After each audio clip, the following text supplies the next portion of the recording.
আসসালামু আলাইকুম, welcome back to my channel. আজকে আপনাদের সাথে শেয়ার করব সহজ করে পুডিংয়ের রেসিপি। চলুন তাহলে শুরু করি।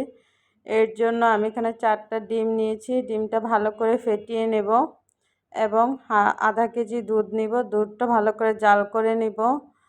দুধটা জাল করে নিয়ে দুধটা ঠান্ডা করে নিব এবং 1 কাপ পরিমাণে চিনি নিয়ে একটা পাত্রে দিয়ে দিব।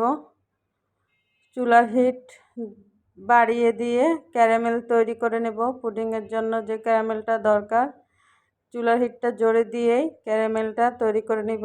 এতে ক্যারামেলটা সুন্দর হয়, দেখতেই পাচ্ছেন খুব সুন্দর একটা ক্যারামেল তৈরি হয়ে যাবে। ক্যারামেলটা তৈরি হতে 1 মিনিটের মতো সময় লাগবে। এই যে চিনিগুলো ভালো মতো গলে আসছে।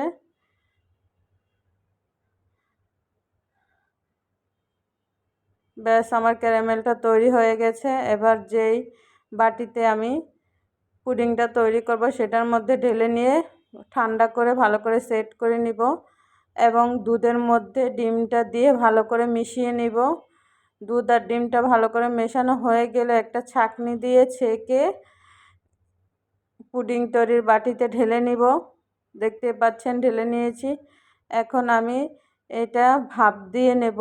এর জন্য আমি চুলার উপর একটা পাতিলে পানি দিয়ে এর উপরে একটা জালি টাইপের রাইস কুকারের ছাঁকনি দিয়ে দিয়েছি। এর উপর আমি পুডিংটা দিয়ে দিলাম। এখন পুডিংটা 15 থেকে 20 মিনিট ভাপ দিয়ে নেব। ব্যাস, তৈরি হয়ে যাবে মজাদার পুডিং।